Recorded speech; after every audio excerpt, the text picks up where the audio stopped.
గుంటూరులోని గోరంట్ల చెరువులో నీటి దందాపై స్థానిక ప్రజలు తిరగబడ్డారు. చెరువు నుంచి అక్రమంగా నీటిని తరలిస్తూ సొమ్ము చేసుకుంటున్న వైసీపీ నేతపై స్థానికులు ఫిర్యాదు చేశారు.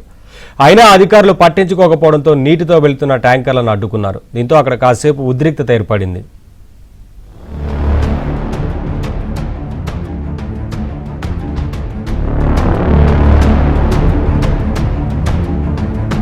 గుంటూరు మున్సిపాలిటీలోని గోరంట్ల దగ్గర ఉన్న చెరువు నుంచి నీటిని అక్రమంగా తీసుకెళ్తూ ఉండటాన్ని స్థానిక ప్రజలు అడ్డుకున్నారు. అసలే వర్షాలు లేక అల్లాడుతున్నామని చెరువుపై ఆధారపడిన తమకు కొంతకాలంగా వైసీపీ నేత తాళ్ల వీరయ్య చెరువు నుంచి నీటిని ట్యాంకర్ల ద్వారా తరలించి విక్రయిస్తున్నాడని ఆరోపించారు. నిత్యం వందల ట్యాంకర్ల ద్వారా నీటిని అమ్ముకొని వైసీపీ నేతలు సొమ్ము చేసుకుంటున్నారని మండిపడ్డారు.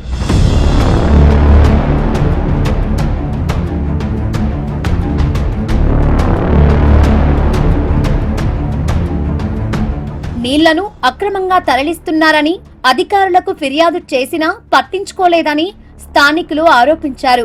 దీనిపై జిల్లా మార్కెటింగ్ సొసైటీ చైర్మన్ వడ్డానం హరిబాబు నాయుడు దృష్టికి తీసుకెళ్లామన్నారు. దీంతో ఆయన స్థానికులతో కలిసి ట్యాంకర్లను అడ్డుకున్నారు. మున్సిపల్ సిబ్బంది తీరుపై హరిబాబు తీవ్ర ఆగ్రహం వ్యక్తం చేశారు. టెంటు వేసి నిరసన తెలిపారు. డైలీ 100 లారీలు సుమారుగా 20 లక్షల లీటర్ల నీరు అనేది అక్రమంగా తరలించేస్తున్నారు. దీన్ని ఎలాంటి పర్మిషన్ లేవు. ఈ బోర్లకు కానీ ఈ కరెంటుకి కానీ ఎలాంటి పర్మిషన్ లేకుండా తరలించేయటం వల్ల మాకు భూగర్భ జలాలు అనేవి ఇంతకుముందు 100 అడుగుల్లో ఉండేవి, ఇప్పుడు 400 అడుగులకి వెళ్ళిపోయాయి. ఇది ఎవరు చేస్తున్నారు ఈ పని? గతంలో వైసీపీ నాయకులు ఎవరైతే ఉన్నారో, వైసీపీ ప్రభుత్వంలో ఇదే నీటి దందా, ఇదే నీటి మాఫియా ఎవరైతే గోరంట్లలో చేశారో వారే మరలా ఇవాళ కూడా కూటమి ప్రభుత్వం వచ్చిన తర్వాత కొంతమంది అధికారుల్ని లేకపోతే కొంతమంది నాయకుల్ని ఎవరు మేనేజ్ చేస్తున్నారో చేస్తుంటే ఇవాళ కూటమి ప్రభుత్వంలో కూడా వైసీపీ నాయకుల దందా మానుకోకపోతే ప్రజలు ఇవాళ ఎవరైతే రోడ్డు మీదకి వచ్చారో ఈ ప్రజలు వాళ్ళని చెప్పులు తీసుకొని బుద్ధి చెబుతారు. రాత్రి పగలు తేడా లేకుండా ట్యాంకర్ల ద్వారా నీటిని తరలించడం వల్ల గ్రామంలో రోడ్లు ధ్వంసమవుతున్నాయని స్థానికులు చెప్పారు. అక్రమంగా తాగునీటి దందా జరుగుతున్నా అధికారులు పట్టించుకోవడం లేదని, ఎలాంటి అనుమతులు లేకుండా నీటిని తోడేస్తున్నారని గ్రామస్తులు అంటున్నారు. ఉన్నతాధికారులు తక్షణమే దీనిపై కఠిన చర్యలు తీసుకోవాలని డిమాండ్ చేశారు.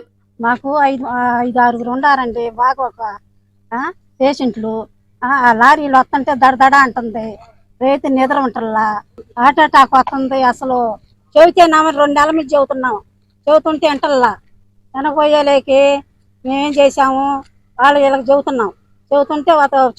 వాళ్ళు సాటుగా వస్తున్నారు, నైట్ గా వస్తున్నారు, పొగులు రావంటున్నారు, రైతులు వస్తున్నారు.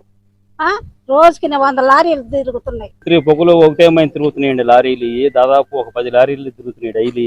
మామూలుగా ఆపమన్నా కూడా మేము ఆపట్లా. మా పిల్లలు వచ్చి రోడ్డు మీద రావాలంటే భయం పడుతుందండి. మామూలుగా పిల్లలకి యాక్సిడెంట్లు కూడా జరిగినాయి. రోడ్డు కూడా 5-6 నెలలు అవుతుంది, బద్దలుగా పగిలిపోయిందండి. వీళ్ళు ఎంతమంది చెబుతున్నా కూడా వింటలేదండి. వానలు లేక అల్లాడుతున్న ప్రజలకు వైసీపీ నేతల అక్రమ దందా మరిన్ని కష్టాలు తెచ్చిపెడుతోంది.